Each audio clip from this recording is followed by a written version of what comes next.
Assalamualaikum dan selamat sejahtera. Kita akan sambung hari ini dengan tajuk mikroorganisma yang berfaedah.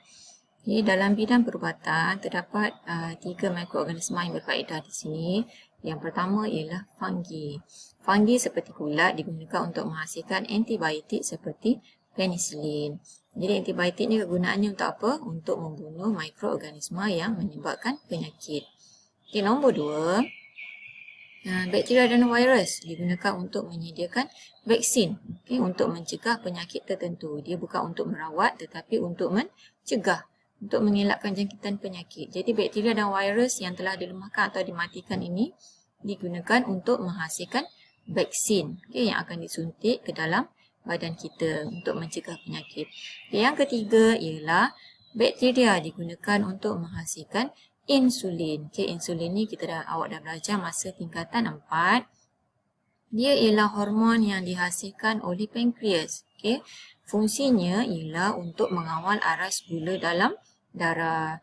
Jadi kalau kurang insulin, maka aras gula dalam darah tak dapat dikawal, menyebabkan penyakit diabetes mellitus.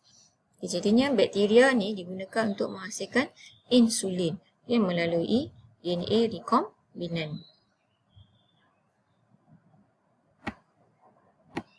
Apa itu DNA rekombinan? Iaitu DNA yang menggabungkan maklumat genetik dua spesies organisma yang berlainan. Seterusnya dalam bidang pertanian. Dalam bidang pertanian, bakteria dia akan merembeskan enzim selulis yang mencernakan selulosa kepada glukosa dalam salur makanan haiwan herbivor. Jadi bakteria ini membantu pencernaan haiwan herbivor seperti lembu. Kemudian bakteria. Bakteria namanya ialah bakteria pengikat nitrogen. Dia hidup dalam nodul akar tumbuhan kekacang. Fungsinya ialah mengikat nitrogen di atmosfera dan menukarkannya kepada nitrat. Tumbuh-tumbuhan perlukan nitrogen tapi dia tak boleh gunakan nitrogen secara terus di atmosfera tu. Jadi nitrogen di atmosfera itu perlu ditukarkan oleh bakteria pengikat nitrogen ini kepada nitrat. Barulah tumbuh-tumbuhan boleh gunakannya untuk menghasilkan protein tumbuhan. Kemudian yang keenam, bakteria dan fungi berfungsi untuk mengurai organisma mati kepada bahan lebih ringkas yang menyuburkan tanah. Namanya ialah sebatian amonium. Kalau organisma mati, tumbuh-tumbuhan ke atau haiwan, ia akan diuraikan oleh bakteria ni lah, bakteria pengurai, namanya bakteria dan fungi.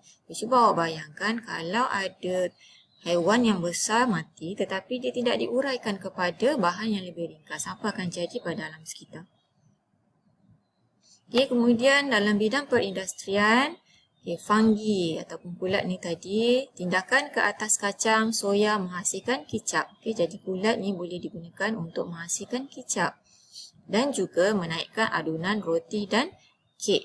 Sebab apa? Sebabnya kalau untuk buat roti dan kek ni kita akan gunakan yeast. Yeast ni kalau kita nak buat donat contohnya, kita akan campurkan dulu dengan air gula dan kemudian kita biarkan sekejap.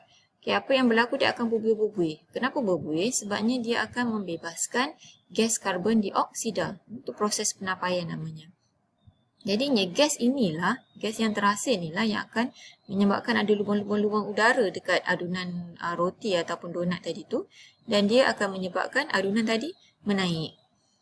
Nombor 8, fungi juga iaitu yeast digunakan untuk membuat minuman beralkohol. Jadi yeast ni kalau kita tambahkan dengan makanan yang berkanci atau bergula, iaitu makanan berkarbohidrat, dia akan menghasilkan alkohol yang bernama etanol. Ini kalau kita nak buat kat rumah pun boleh juga. Ambil yeast, campurkan dengan air gula, lepas kita biarkan sekejap, kita akan dapat etanol. Tetapi etanol tu etanol yang tidak tulen lah. Kalau kita nak tulen, kita kena guna proses penyulingan. Nombor 9, bakteria digunakan untuk menyingkirkan lemak dan tisu daripada kulit haiwan untuk pembuatan barangan kulit. Kemudian kita teruskan dengan idea potensi kegunaan mikroorganisma. Yang ini ialah serum bakteria Lactobacillus species digunakan untuk merawat air sisa dan enak cemar serta menyingkirkan bau busuk dalam sistem saliran seperti longkang, membuat baju kompos, menghasilkan enzim dan juga merawat sisa kumbahan. Okay, serum bakteria ni kita boleh hasilkan sendiri dekat rumah dengan menggunakan air basuhan beras dan juga susu. Okay, dan dia ada banyak kegunaannya dan dia sebab dia menggunakan bahan semula jadi, maka dia lebih selamatlah, tidak ada bahan kimia. Okay, kemudian yang kedua ialah yeast. Yeast boleh menghasilkan larutan pembersih ekoenzim daripada sisa pertanian seperti buah-buahan dan sayur-sayuran melalui penapaian. Ini adalah aplikasi teknologi hijau dalam bioteknologi. Ini pun kita boleh buat sendiri juga dekat rumah dengan menggunakan kulit limau yang kalau kita makan limau, kita makan isinya saja, kulitnya kita buang. Jadi kalau kita buang limau tu, kulit limau atau kulit buah-buahan yang lain ataupun sayur-sayuran yang kita nak guna tu, dia boleh menyumbang kepada kesan rumah hijau.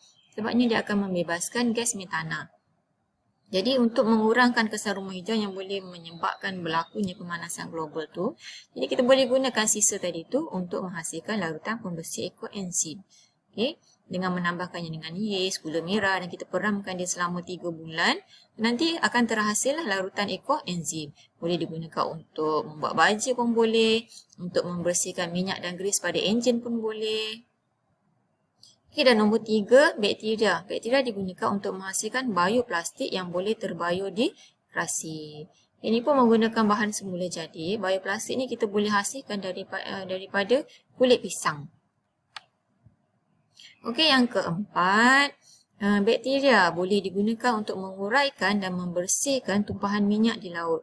Jadi bakteria ni digunakan untuk mereputkan minyak-minyak di laut tu. Jadi dia akan diuraikan kepada bahan yang lebih ringkas. Itu saja untuk pelajaran kita hari ini. Sekian, terima kasih.